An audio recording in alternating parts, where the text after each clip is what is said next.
Good morning. The Subcommittee on Federal Workforce, Postal Service in the District of Columbia will now come to order.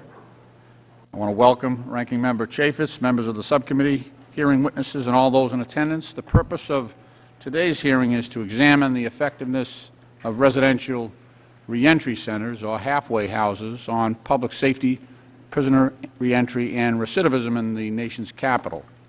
The Chair, Ranking Member, and Subcommittee members will each have 5 minutes to make opening statements, and all members will have 5 days to submit statements for the record. Ladies and gentlemen, again, let me welcome you to today's Subcommittee Oversight hearing on the utilization and effectiveness of Bureau of Prisons-sponsored halfway houses in the District of Columbia, also commonly referred to as community correction centers. Halfway houses play a critical role in federal corrections policy, yet this important phase of an ex-offender's road to recovery and reentry often goes unrecognized, unregulated, and in the case of the District, at times, underused. According to the Bureau of Prisons Program and Policy Statement on Community Correction Centers, whenever possible, eligible inmates are to be released to the community through a CCC, a Community Correction Center, unless, of course, there exists a reasonable impediment. It is estimated that every year nearly 2,500 ex-offenders return to the District after completing their sentences. There is an average of 5 ex-offenders per day, and with many inmates regularly returning to the District, it's imperative that the Bureau of Prisons and its halfway houses providers are equipped and adequately prepared to help these individuals successfully transition from confinement to community. To that end, today's hearing is intended to ascertain how well the Bureau and its partners are doing in meeting that objective. Currently, the District is home to 3 BOP, Bureau of Prisons. I will try to reduce the number of acronyms that we use during the hearing, but it's unavoidable, apparently. Currently, the District is home to 3 Bureau of Prison-affiliated halfway houses: Hope Village in Ward 8, efforts from ex-convicts in Ward 2, and Fairview, the District's only halfway house for women, in Ward 7. And I'm glad to have both the BOP officials and representatives from each of these particular centers here with us this morning to help us get an update on the role that halfway houses are playing in reducing crime and recidivism in the nation's capital. Since adoption of the Revitalization Act in 1997 and the massive restructuring of D.C.'s criminal justice system, both the City and the Federal Government have worked diligently and collaboratively to increase public safety by implementing sound felon reentry systems and practices. Halfway houses serve as an instrumental element of this overall approach and therefore warrant serious and ongoing oversight. I'd like to thank the gentlelady from the District of Columbia, the Honorable Eleanor Holmes Norton, for continuing to place an emphasis on prisoner reintegration issues and for recommending today's hearing. I look forward to the testimonies of our invited witnesses and now yield to the Ranking Member, Mr. Chaffetz of Utah, for any opening remarks he may have. Thank you, Mr. Chairman, and thanks to Eleanor Holmes Norton for her work on this and her encouraging this hearing to happen. I do support the idea and the notion that it's supposed to be the Department of Corrections, and that pathway back is an important one, and glad we're diving into that today. This particular hearing provides an excellent opportunity to discuss the Federal Bureau of Prisons and its relationship to halfway houses in the District of Columbia. The Bureau of Prisons is vested with the authority to house D.C. Code felons under the National Capital Revitalization Act, and upon release, most convicts are automatically housed in BOP-based halfway houses in D.C. under the jurisdiction of the Court Services and Offender Supervision Agency, CSOSA. The National Capital Revitalization and Self-Government Improvement Act of 1997 fundamentally restructured the relationship and responsibilities between the Federal Government and the District Government, including its courts, prisons, and parole supervision. The District's Lorton Correction Facility in Virginia, which had housed D.C. Code felons, was closed in 2001. This resulted in such convicts being placed in various Bureau of Prisons throughout the country. CSOSA, which supervises D.C. ex-convicts, is also a Federal entity. I would specifically like to learn about how the Bureau of Prisons and CSOSA work together to curb recidivism rates. We all want ex-offenders to return safely to their communities, and halfway houses are critical to the success in this effort. A good halfway house can help save lives. They can provide a safe place where someone can learn the skills and get the tools they need to learn to live in a healthy lifestyle. Halfway house is a transitional facility. It is needed to ease the difficult task of going back from prison or drug recovery straight back into the community. Ex-offenders can best succeed if they are sober, employed, and have a good place to live. Otherwise, they're highly likely to go through the revolving door of the criminal justice system, something nobody wants to have happen. Again, Mr. Chairman and Eleanor Holmes Norton, I thank you both for holding this hearing and insisting that it happen, and I look forward to hearing from our witnesses. I yield back the balance of my time. Thank you, Mr. Chairman.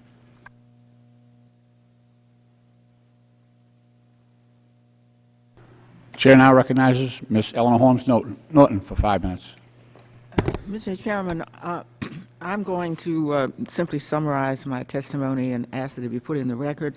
Only to emphasize, Mr. Chairman, first, my sincere appreciation for this hearing. There's not been a hearing involving halfway houses now for almost 10 years. And yet, these houses are or should be critical to reentry. I also want to thank you, Mr. Chairman, because we're dealing with a fairly complicated agency here. These are local D.C. code offenders, yet they're in a federal prison. And CSOSA, the Court Services Offender and Service Agency, is, of course, a federal agency. So it requires some coordination and understanding of what is a unique,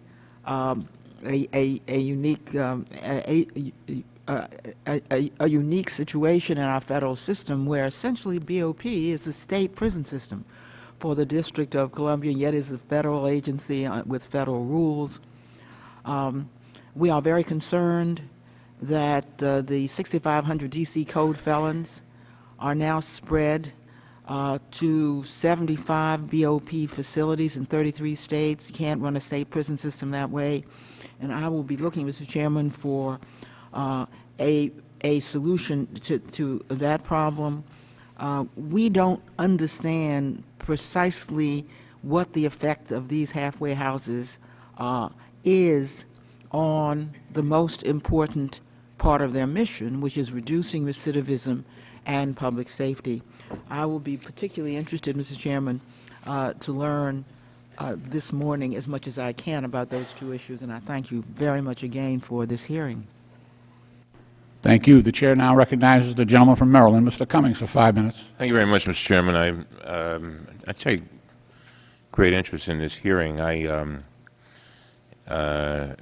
As a resident of the inner city of Baltimore and as one who used to voluntarily run an aftercare program for young men who were being released from our juvenile facilities, I take tremendous interest in this subject. And so therefore I want to thank you for holding this hearing, and I want to thank Ms. Norton for all that she has done in regard to these kinds of issues and so many others. I've said to many people many times that she is one of the finest public servants I know, working tirelessly to address so many issues of the district. Ex-offenders need help to make a smooth transition into day-to-day civilian life. Once they make that transition, they have the potential to serve as critical resources to our communities, acting as mentors to our young people, and working to unravel the same criminal network to which they once belonged.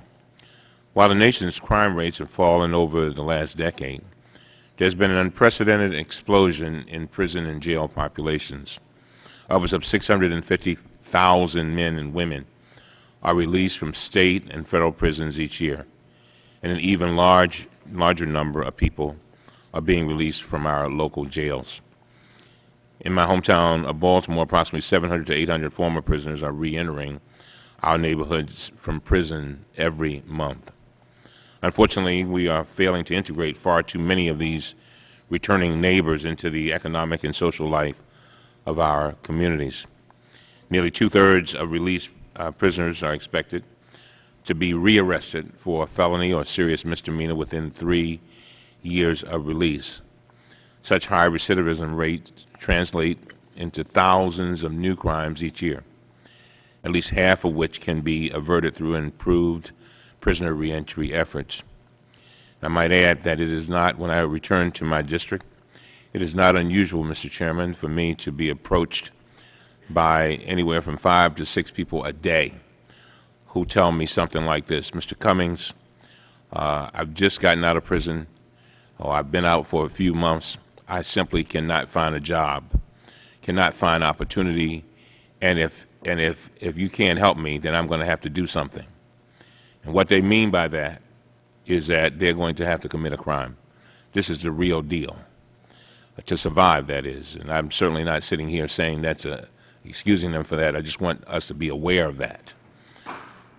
These programs have to address the issues of education, housing, treatment, training, and employment. In these economic times, it's very difficult when you look at it from the employment standpoint.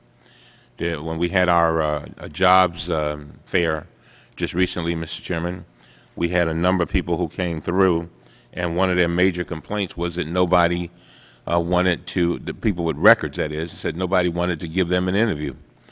And I tried to make them realize that for every person who had a record, there were probably 100 who didn't have a record, who were trying to get the same job. So, and a lot of employers just don't want to hear from anybody who has a record. And so they face a very difficult situation.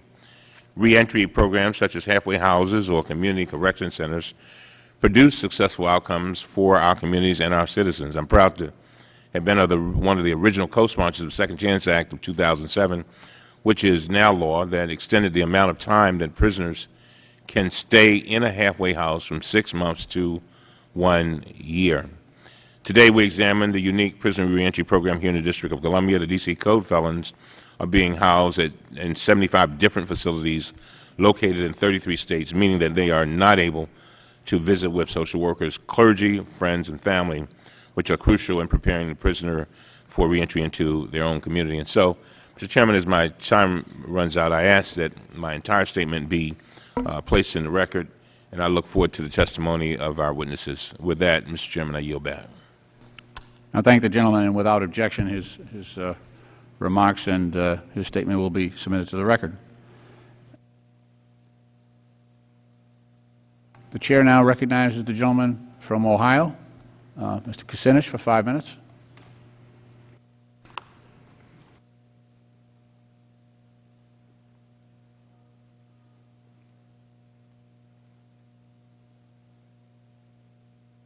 When we think about crime and punishment, our society still doesn't have it right, because there is no way that we can appreciably affect recidivism if we don't make sure that when people try to come back and participate in society, that there's a place for them.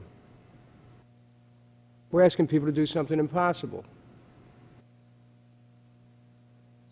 And when you look at it in a larger context, Mr. Chairman, I'm going to have to leave here to go over to a meeting with Secretary Solis, who's talking about jobs right now.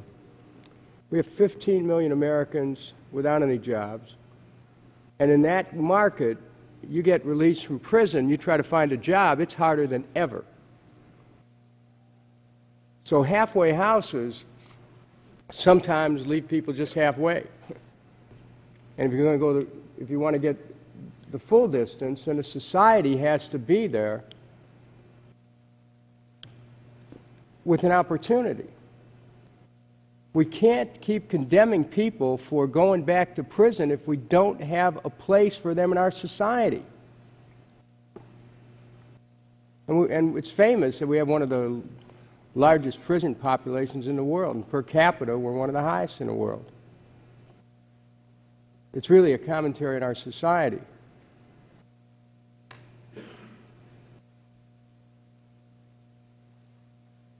Now, I don't know about any of you, but I come from a family in Cleveland, Ohio, that some members of our family had some tough times. and some of them did time. And maybe if they'd had better lawyers, they wouldn't have done time. But they did time. And when they came back, it was very tough for them to find a way to get back into the system. Very tough. So I want to thank the people who are involved in this effort to try to really give individuals an opportunity to be able to rescue their lives. But we've got to have solid economic components, and you just can't be expected to do this on your own. It's called a halfway house. You can meet people halfway, but our society has to do something about helping people get the entire distance. I really am grateful for those who have dedicated their time and effort to the endeavors in the district. I hope that we'll be able to address some of the issues of people being able to see their loved ones who are incarcerated, sometimes at a great distance from the district. And I hope we'll be able to do something about some of the issues of oversight of the houses that are essentially operated by private contractors. So I thank you. Thank you, Mr. Chairman. Yield back. I thank the gentleman. The committee will now hear from today's witnesses after a brief introduction. It is committee policy that all witnesses are to be sworn before testifying. So may I ask you to please rise and raise your right hand. Do you solemnly swear that the testimony you are about to give to this subcommittee is the truth, the whole truth, and nothing but the truth? Let the record reveal that all the witnesses have answered in the affirmative. Your entire statements will be included in the record. A little bit about the ground rules here. You'll see a small box in front of you. We might want to turn that one around so the witness can actually see the Thank you very much. Thank you. When the green light will indicate that you have 5 minutes to summarize your statement. The yellow light means you have 1 minute remaining to sort of wrap up your statement, and the red light indicates that your time has expired. And you should immediately summarize and end your statement. I'd like to introduce today's panel. Mr. Louis Eichenlaub serves as the Mid-Atlantic Regional Director for the Bureau of Prisons. Regional Director Eichenlaub joined the Bureau of Prisons in 1986 as a research analyst in the Office of Research and Evaluation in Information Policy and Public Affairs Division in the Central Office here in Washington, D.C.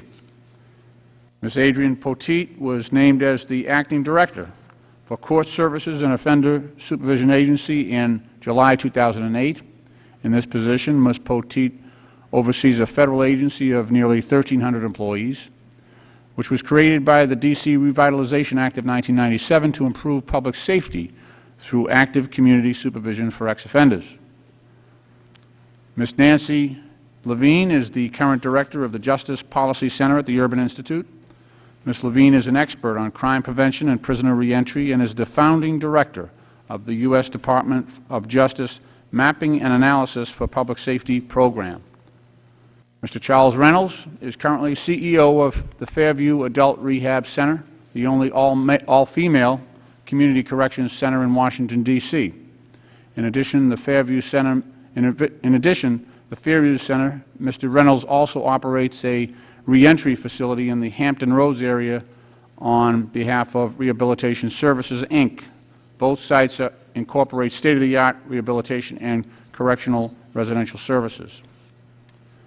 Mr. Jeffrey Verone is CEO of Hope Village, a nationally accredited community correction center which has been providing offender reentry services since 1977. Mr. Verone has over 25 years of experience in the field of community corrections and in residential reentry programs. Mr. Michael White is a third-generation Washingtonian and former D.C. Code offender. Mr. White was incarcerated at Petersburg Prison from June 2007 until October 2008, and thereafter he was a resident of Hope Village halfway house from October 2008 until January 2009. I want to thank all of the witnesses for their willingness to come before this subcommittee and help us with our work. Mr. Eichenlaub, you are now recognized for 5 minutes for an opening statement. Good morning, Chairman Lynch and members of the subcommittee. I appreciate the opportunity to appear before you today on behalf of Bureau of Prisons Director Lappin to discuss the role of residential reentry centers, or halfway houses, in the District of Columbia. As Regional Director for the Bureau of Prisons Mid-Atlantic region, I am well aware of the unique role that we play in the District of Columbia. While the number of inmates sentenced in D.C. Superior Court is relatively small compared to our entire inmate population, which is less than 3%, we devote substantial resources to ensuring they receive appropriate care and treatment. And, mindful of the unique relationship between the federal government and the District of Columbia, as an organization we work hard to maintain a variety of collaborative relationships with the local criminal justice community.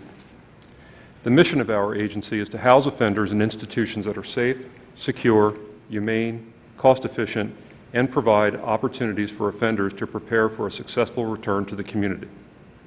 There are two corollaries to this mission. First, offenders come to prison as punishment, not for punishment, and reentry begins on the first day of an inmate's incarceration. In coming into the federal prison system, District of Columbia offenders have available to them a broad variety of opportunities for self-improvement. Every federal prison offers inmate programs that stress the development of work skills and life skills needed to enhance employment upon release and to help inmates maintain a crime-free lifestyle. These programs include work, education, vocational training, substance abuse treatment, observance of faith and religion, psychological services and counseling, release preparation, and other programs that impart essential life skills. Rigorous research has found that inmates who participate in programs are less likely to commit future crimes. For example, inmates who participate in federal prison industries are 24% less likely to recidivate and substantially less likely to engage in misconduct. Inmates who participate in vocational or occupational training are 33% less likely to recidivate. Inmates who participate in education programs are 16% less likely to recidivate. Inmates who complete the BOP's residential substance abuse program, which includes a community transition component and is available at the Rivers Correctional Institution, are 16% less likely to recidivate and 15% less likely to relapse to drug use within 3 years after release. We recognize that as inmates approach release, there are a variety of immediate needs to address. Through the release preparation program, we provide assistance in resume writing and job seeking and retention skills. We have employment resource centers at all of our institutions. We offer mock job fairs where inmates learn job interview techniques and community recruiters learn of the skills available among inmates. During these events, qualified inmates are afforded the opportunity to apply for jobs with companies that have job openings. Finally, our staff help inmates secure identification, apply for benefits, compile education and training certificates, diplomas, transcripts, and other significant documents needed in the community. Community-based programs, or halfway houses, complement the Bureau's reentry efforts described above. Research has shown that inmates who release through halfway houses are more likely to be employed and less likely to recidivate. For this reason, the BOP places most inmates in community-based programs for the final portion of their term of imprisonment to help offenders gradually readapt to their community environment. Many of the programs and treatment that offenders receive in the correctional institutions are reinforced during their stay in the community-based programs. Additionally, offenders receive assistance in finding a job and a place to live and access to services they may need following release. The BOP does not operate any halfway houses. Rather, all of them are operated by private providers under contract with the BOP. We are committed to ensuring that our programs, including halfway houses, build upon the body of knowledge about what is effective in reducing recidivism. For halfway houses, these evidence-based practices are articulated in our statement of work. Halfway houses must, 1, conduct an assessment to identify the crime-producing behaviors to target, 2, develop an individualized case plan based on the assessment, 3, offer effective interventions, and 4, implement the program consistently. We regularly monitor our contracts for RRC services, frequently visiting both Hope Village and Fairview in the district. We work closely with the providers, as well as the staff from the Court Services and Offender Supervision Agency, to refine our operations and those of the providers. I look forward to hearing from our partners in the D.C. criminal justice community today, and to continue to collaborate on how best to address the needs of the district and its incarcerated population. Chairman Lynch, this concludes my formal statement. Again, I thank you, Mr. Chaffetz, and the subcommittee for your support of our agency. I would be pleased to answer any questions you or other members of the subcommittee may have. Thank you. Thank you, sir. Ms. Poteet, you now recognized for 5 minutes. Chairman Lynch, Ranking Member Chaffetz, and members of the subcommittee, thank you for the opportunity to appear today before you and testify on behalf of the Court Services and Offender Supervision Agency to discuss the role of halfway houses and in reducing crime and recidivism in the District of Columbia. CSOSA was certified as a federal agency in 2000 and charged with the unique responsibility of supervising men and women on probation, parole, supervised release in the District of Columbia. On any given day, we supervise 16,000 offenders, 6,000 of whom are on probation, parole, or supervised release, and have served a period of incarceration in the Federal Bureau of Prisons. Each year, approximately 2,400 offenders return to the District of Columbia from BOP facilities. The demographic profile of the returning offender suggests enormous challenges for us. In FY 2009, 44% of them had a history of violent crime, 70% had a history of substance abuse, 30% had a diagnosed mental health illness, and nearly 40% did not have a GED or high school diploma. These offenders arrive in the District of Columbia with an immediate need to find housing and employment services, to develop positive social networks and reconnect with their families. They also have needs in mental health and medical services. The challenge is compounded for offenders released after long periods of incarceration in the Bureau of Prison facilities. And sometimes, once they are released, their support networks have been dissolved. CSOSA created a specialized unit to deal with the offenders coming from the Bureau, and that's a transitional intervention team called TIPS. We work solely with the offenders returning from prison. The TIPS CSOs begin this transition period 6 months prior to the offender returning to the community. They investigate home and employment plans prepared by the BOP case managers.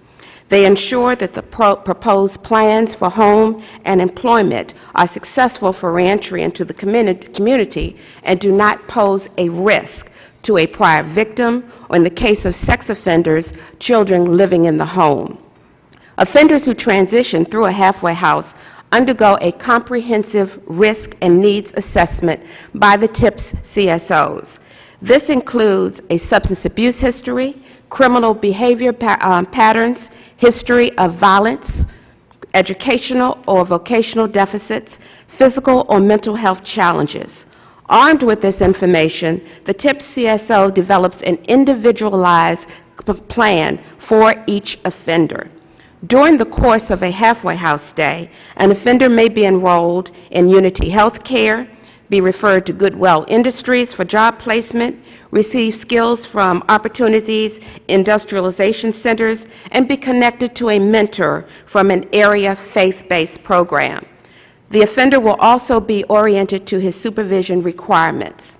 Unfortunately, of the 2,400 offenders who will return to the district, last year, only 40% of them transitioned through halfway house. This average stay for our CSOSA offenders was 45 to 60 days. Our experience suggests that a longer period of stay may be effective in stabilizing offenders during this critical period. In general, offenders who experience halfway house placements are 20 to 40% more likely to find themselves in stable employment and housing during their 180-day stay prior, and some of them are considered to be our riskiest population. Employment and housing stability have long been associated with greater supervision compliance. Research conducted by the Bureau of Justice Statistics in 2002 supports the need for a comprehensive strategy for addressing offender needs during the first 180 days after release from prison. That study found that the offenders are at a greater risk of committing new crimes or serious supervision violations,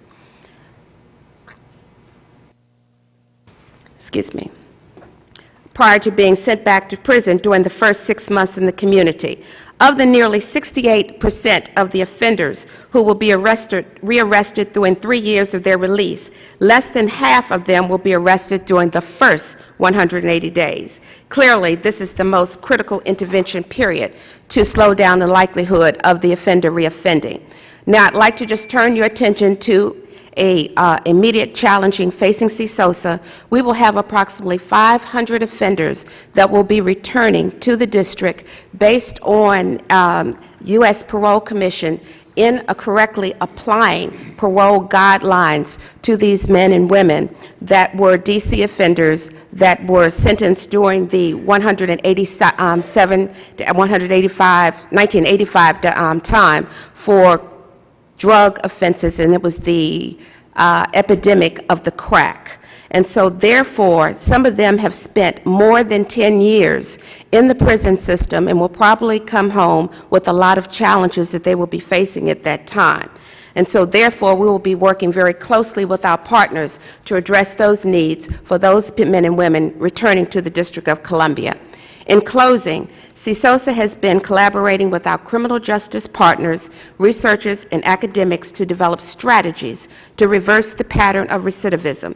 That consistent theme emerging from our shared work is that the offender reentry must begin before inmates leave prison, and intervention services must be front-loaded.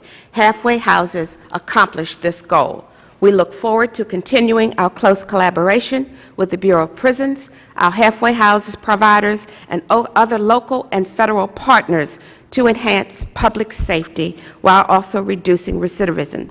I appreciate the opportunity to appear before you today and will be open to any questions that you have. Thank you. Thank you, Ms. Poteet. Ms. Levine, you're now recognized for 5 minutes. Yes. Mr. Chairman, members of the subcommittee, thank you for the opportunity to speak today about the role of halfway houses in transitioning people from prison to the community. I am director of the Justice Policy Center at the Urban Institute. The bulk of our research is on prisoner reentry, and for good reason. The successful transition of people returning home from prison is critical not only for them, but for the safety and well-being of their families and the communities to which they return. Yet the path to successful reentry is rarely a smooth one. People exiting prison face tremendous challenges to leading sober and law-abiding lives on the outside. Few have housing or jobs lined up, and many struggle with substance abuse, health problems, and mental illness. While they may have received treatment, training, or assistance behind bars, far too often prisoners are released without the support and services critical to their successful reintegration. Prisoners returning home to the district face an additional challenge of having been incarcerated sometimes hundreds of miles away from their families and potential employers. They return home in need of health care, drug treatment, jobs, and importantly, safe and affordable shelter. That's where halfway houses come in. When designed and operated well, halfway houses can serve as a nurturing way station, easing what would otherwise be a stark transition from the prison environment to the free world. Now, I wish I could tell you that halfway houses are a definitive success in reducing recidivism, but it's just not that clear-cut. For every study that finds that halfway houses are effective, another one finds that they have no effect at all. Why is that? Well, I think it's because not all halfway houses are created equal. Some house only low-risk inmates, while others welcome inmates of all risk levels. Some offer a full complement of programs and services, while others function strictly as work-release centers. These variations in populations and services are, I think, what explains the mixed findings in the research on their effectiveness. In fact, the most definitive evaluation of halfway houses suggests that medium and high-risk residents are most likely to benefit from living in these homes, demonstrating a significantly lower likelihood of reoffending than matched comparison groups that do not transition through halfway houses. What's really interesting is that the same study found that low-risk residents using halfway houses actually have higher rates of recidivism than comparison groups. What this means is that housing low-risk prisoners in transitional facilities takes them out of the environment that makes them low-risk to begin with. Research has also found that the type and quality of programs in halfway houses make a big difference in preventing reoffending. Effective halfway house programs have qualified staff who use such evidence-based practices as needs assessment and tailored wraparound services. So what does this mean for the district? Well, as we know, less than half of the prisoners, close but less than half of the prisoners returning to D.C. transition through residential reentry centers, D.C.'s term for halfway houses. This raises some questions that the committee may seek answers to, and I'm pleased to observe that some of these questions have already been answered in the affirmative by the previous witnesses. They include, are the right people housed in the halfway houses? Are risk assessment tools used to ensure that medium and high-risk prisoners, those most likely to benefit, end up filling those beds? Do the centers assess the needs of their residents? Do they target services to those needs? Do they hire and retain well-trained, experienced staff? Do they engage in self-evaluation of the quality and effectiveness of their programs? These measures will enable the district to yield the best possible public safety impact from its halfway houses. D.C.'s halfway houses are a scarce but potentially valuable resource in improving prisoner reentry, reducing recidivism, and increasing public safety in the nation's capital. I urge this committee to ensure that these facilities are used as effectively as possible to make the most of their potential for successful prisoner reentry and improve public safety. Thank you for your time. I welcome any questions you may have. Thank you, Ms. Levine. Mr. Reynolds, you now recognize for 5 minutes.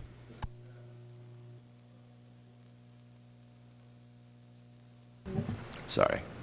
Mr. Chairman and members of the subcommittee, it is an honor to appear before this august body to discuss the role of halfway houses play in reducing crime and recidivism in the nation's capital, collaborate on alleviating the problems that face returning females, citizens, and providing what we believe are some viable solutions. I'm especially grateful to Congresswoman Norton for her support of community reentry programs in the District of Columbia. Thank you, Ms. Norton, for your continued work on behalf of those clients whom much of society tends to forget or ignore. Your visit to the Fairview on March 30th, 2009 was truly an inspiration to the residents that we serve and the staff that supports your reentry efforts.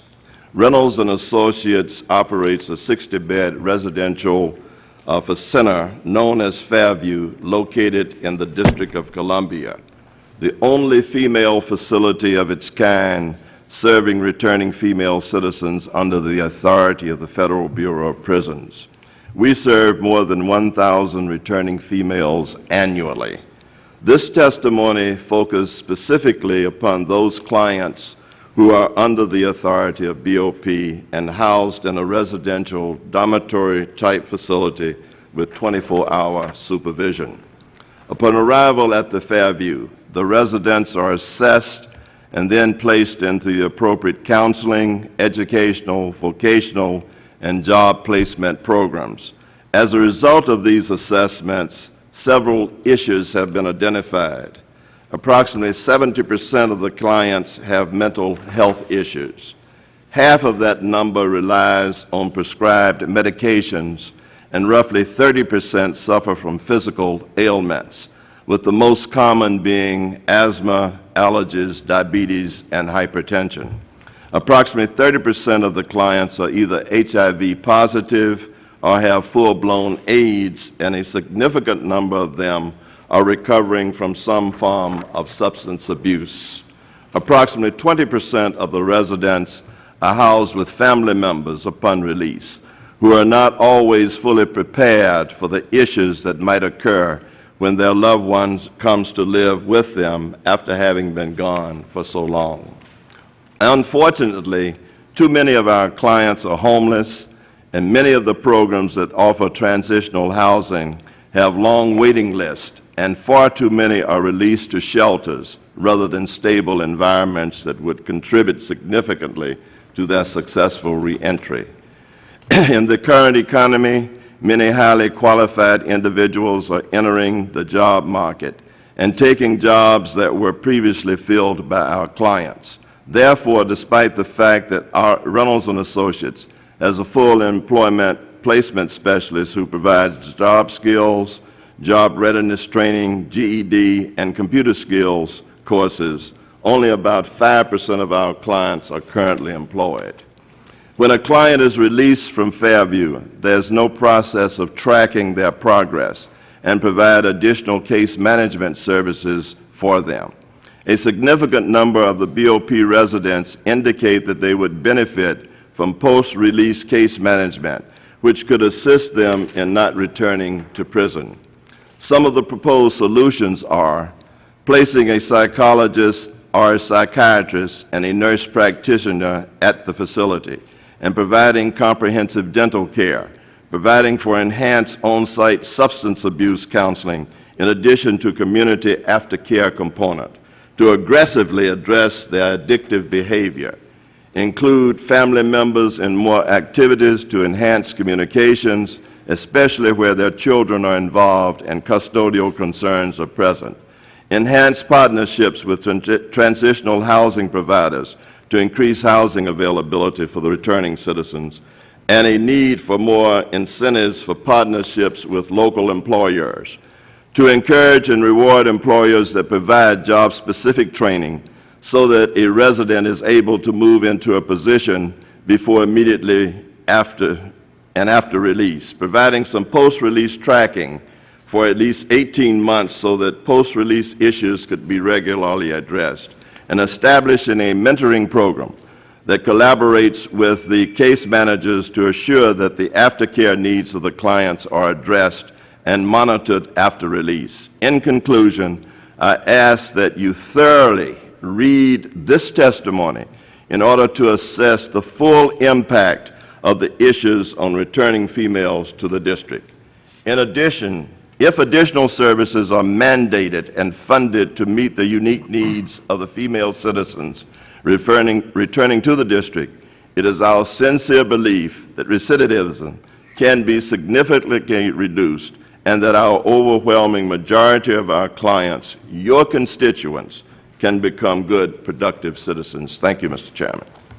Thank you, Mr. Reynolds. Mr. Varone, you now recognized for 5 minutes. Good morning, Chairman Lynch and members of the subcommittee. I am pleased to appear before you today to discuss the effectiveness of residential reentry centers or halfway houses on public safety, prisoner reentry, and recidivism in the nation's capital.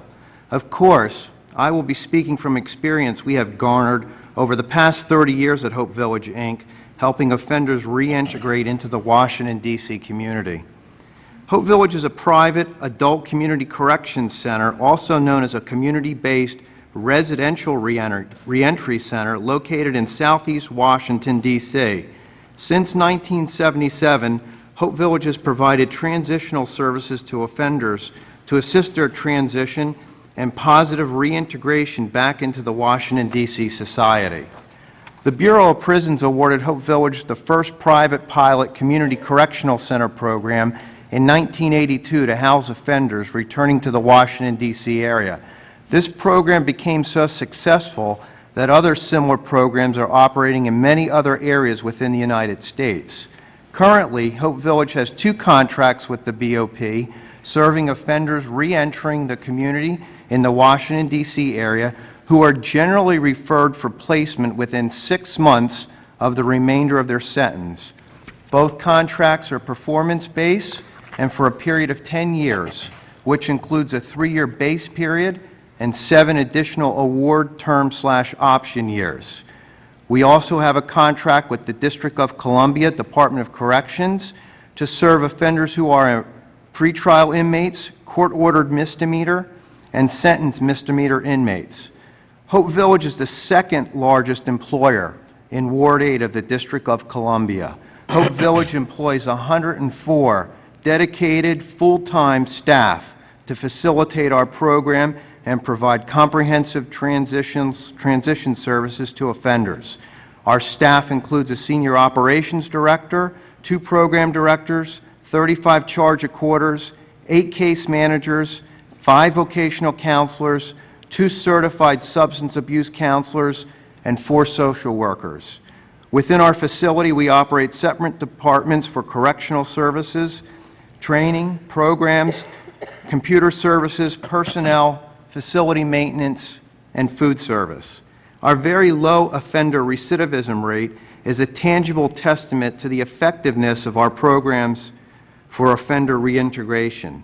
In 2009, we reported 1,157 positive offender releases into the community.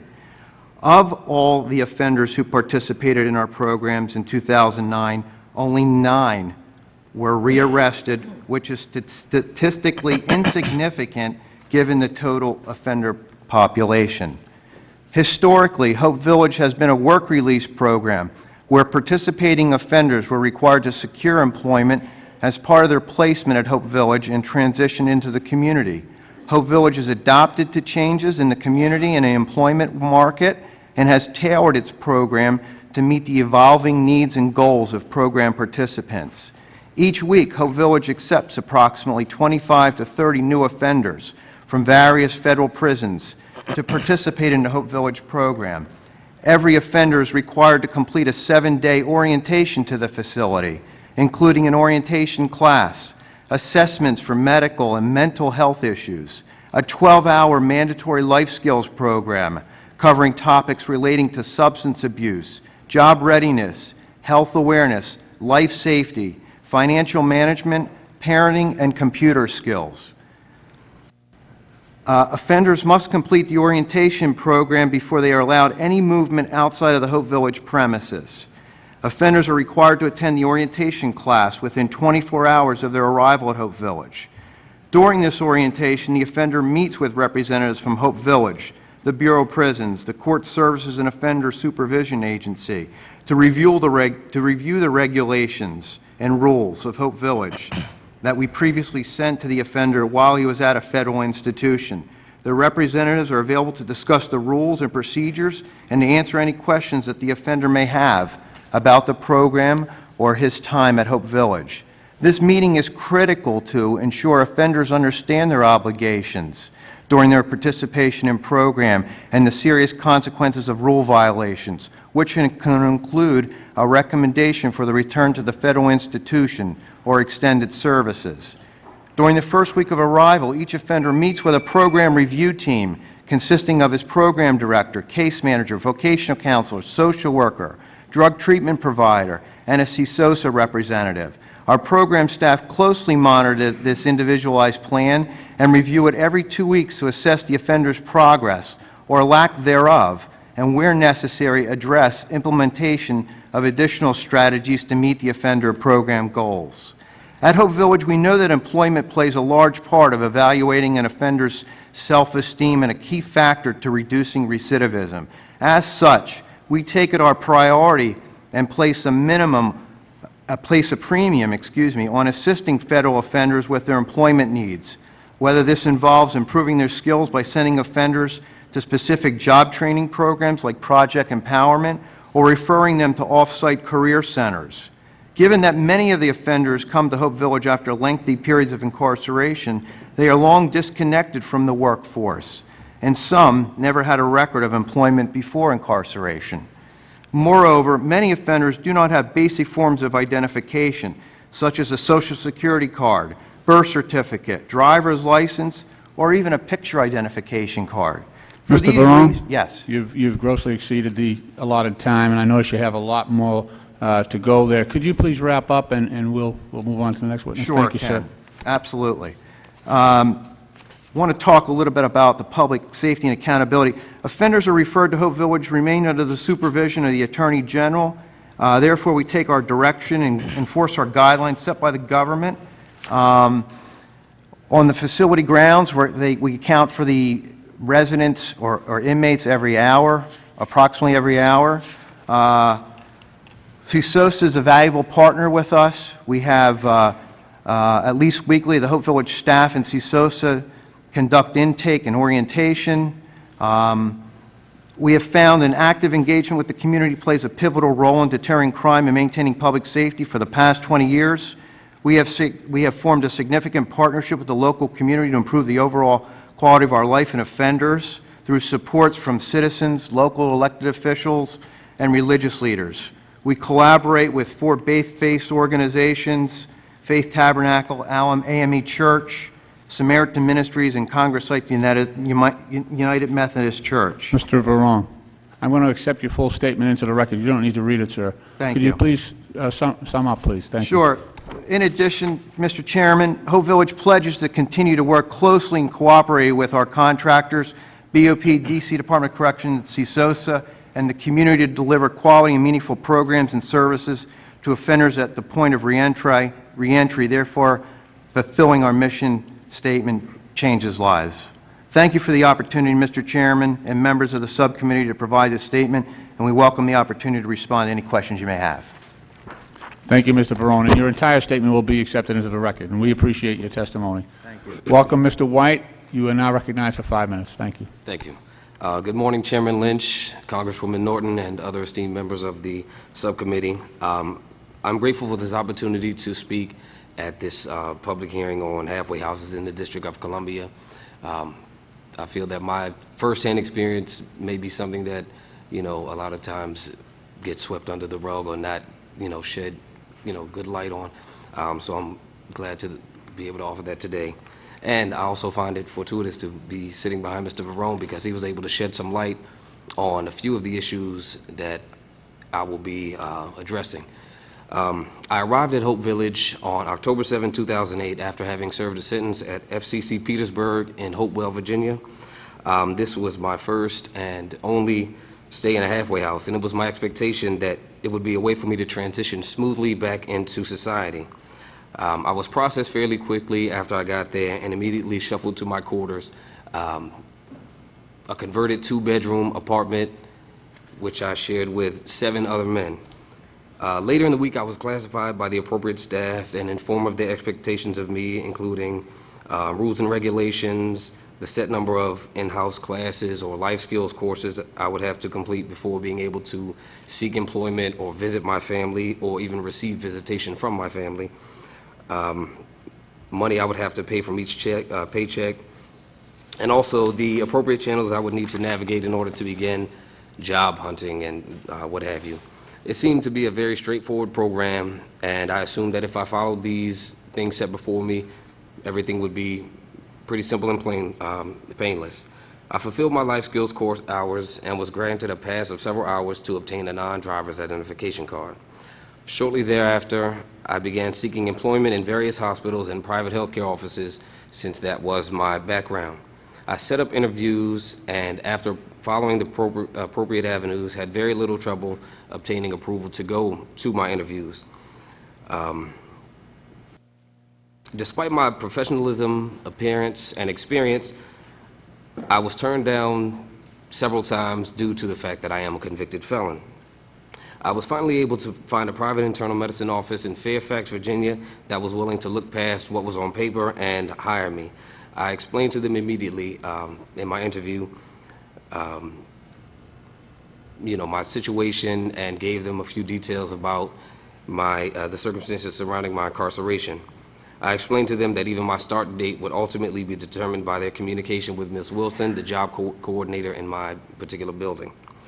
I had a very rigid time that I was allowed to leave Hope Village based on a rough calculation by the job coordinator, not really factoring in unexplained or unplanned deviation from the route, maybe trains shutting down, late buses, missed buses, what have you, and being so far away from Hope Village and traveling by bus and train and bus again, it was difficult to get there on time, and then I had to leave right at the moment I was off with no real room to breathe.